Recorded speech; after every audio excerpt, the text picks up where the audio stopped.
Welcome everybody. It's great that you could be here. Most of you have participated in the past as sponsors for the Beit Midrash. So let me take this opportunity to thank you for your support in the past and thank you for your support this year again. The entire budget of the Beit Midrash is funded by the sponsors. So, en Kemach and Torah, without the support there wouldn't be the Torah. You have supplied that. Let me start by welcoming and thanking the principal of Liebler Yavne College, Shula, Mora Shula, and Rabbi Chaim for their wholehearted support of everything that we do. Welcome President Benji Djokovic. I'll bring you apologies from Rabbi Kimchi, who unfortunately couldn't be here. He'd committed to be a Masada Kedushin, I think today, and other things that he was managing, so he couldn't be here.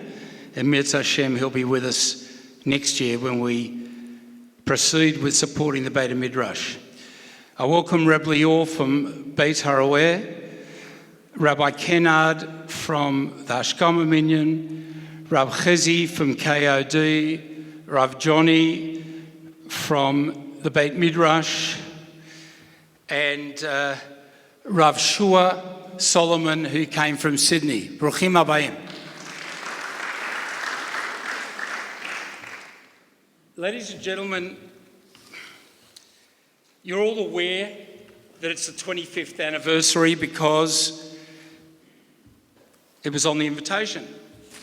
But in addition to that, it's also 80 years since the establishment of Mizrachi in Melbourne, in Australia, in 1943.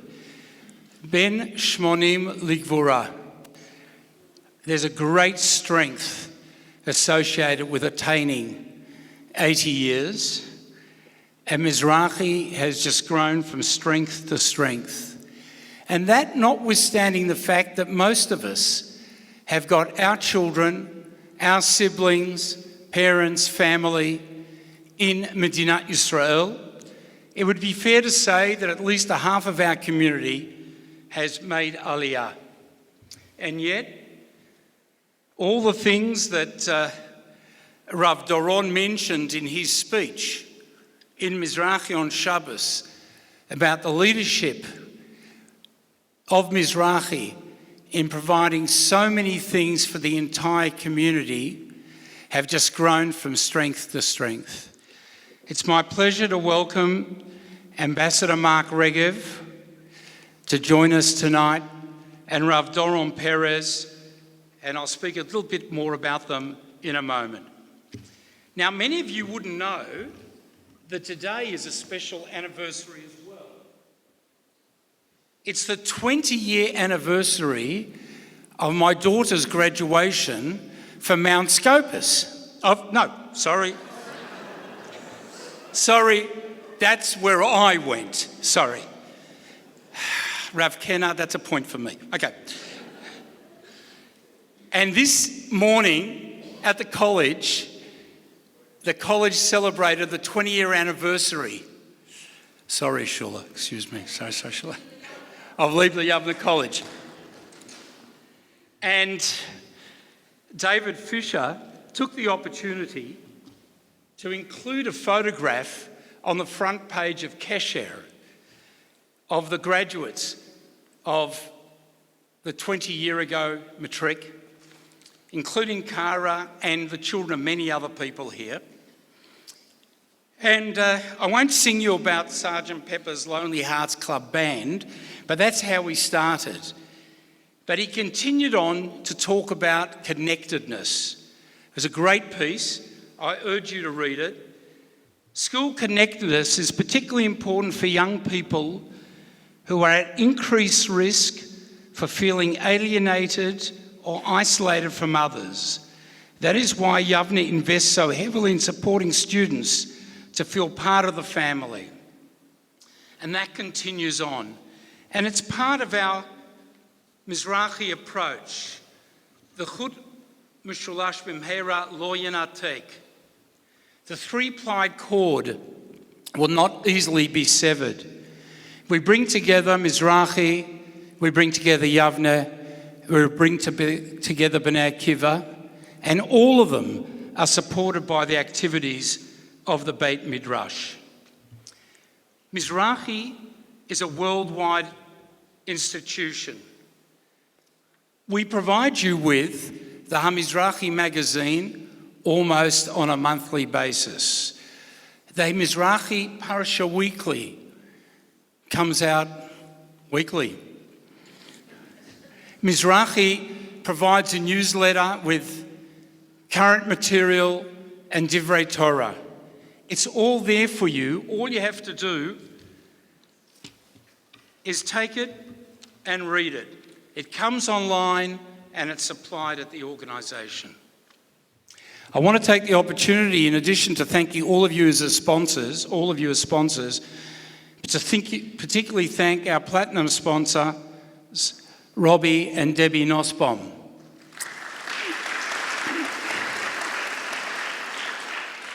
Now, the signage hasn't yet gone up at Mizrachi for the people who have contributed to the construction of the wall and the entrance. I'm thinking of the Scher family and the Lamm family and the Nussbaum family and Hirschbergs and Menahams all played a part in all of that, but that will all happen in time. 25 years of the Beit Midrash has made a tremendous contribution, not only to Mizrachi, but to the whole community. And on the back of the list that was placed around the tables, you could see the list of Rashi Kollel, the Bachurim, the Banot, that will be available in the foyer of Mizrachi, reference to Dr. Michael Kaufman, and particularly, of course, reference to our current Rosh Kollel, Rav Johnny Brule.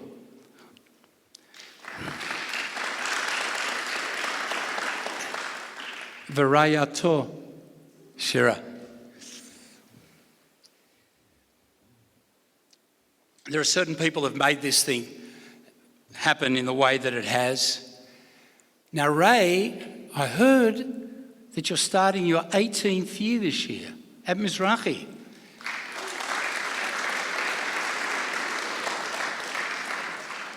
That's a pretty good innings. Ken Yerbal. Ray's been working pretty hard. It just so happens that all this coincides with preparation for Yom Noraim and seats in the shul and so on. You'll be interested to know that we're sold out in the shuls, and I imagine the same thing will happen in Beit Haroeh, and I'm hopeful that in KOD the same thing will happen. So thank you, Ray, for your work. Thank you, Ari Fisher, for your contribution, to David Fisher as always, and to Shoshi and Lazar for their terrific catering. It's now my pleasure to welcome our keynote speakers.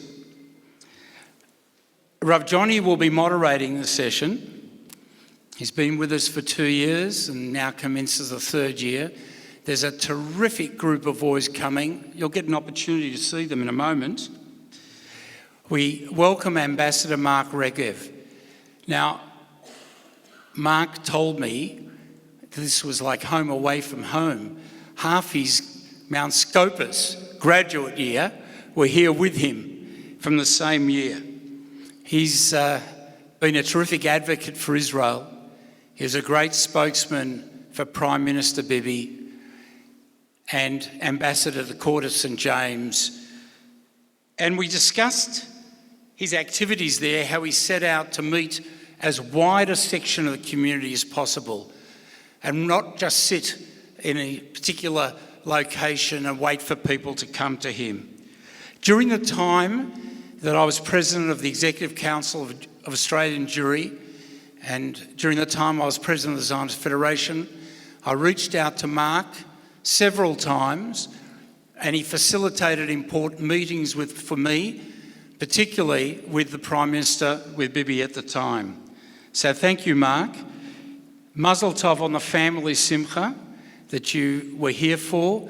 Mazel tov on your mum's 90th birthday, Ad Mea V'Esrim.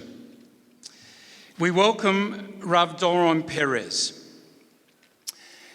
Rav Doron and I go back about 15 years, perhaps more. I visited him in Johannesburg. He visited me in Melbourne. I can tell you that I was part of the selection process for your appointment as Executive Chairman of the World Mizrachi. Rav Doron has invigorated the activities of World Mizrachi. It's not the moment for me to go into all the details of all the things that have been done. It's all readily available for you to find. But he's done a fantastic job, and he provides a tremendous energy. For us, we've got more than just Rav Doron as a connection, because Rav Danny is his Deputy CEO. So when I come there, and if any of you come there, you'll get the most warm welcome at Beit Meir, and you'll be able to visit the offices of Bnei Akiva, of Torah Mitzion, of Mizrachi, and see the range of activities that take place. I'd now like to call on Ari. For those of you who don't have family in Israel, that's your new family. And that has been the way it's been for many of our kids over many years, that when they haven't had family, the Tsevet have been the family for them. Well, we couldn't quite get the Chafifah right. They finish after Tisha B'Av. The next group doesn't start till Elul. But there is a new group coming. Ari, can we see who they are, please? Excellent job, everyone. Pretty labour-dick. I'd just like to finish off by extending thanks to Zev Schwartz, who runs Kol Torah Mitzion, and has been doing that for the whole time. He's done a fantastic job. And one of the people that work for him most of the time is Rabbanet Chassida Pinchuk. She just recently finished her term there, but we want to thank them both and the whole Tsevet for everything they do for us. Without any further ado, I'd like to call on Rav Johnny to speak to us. Thank you.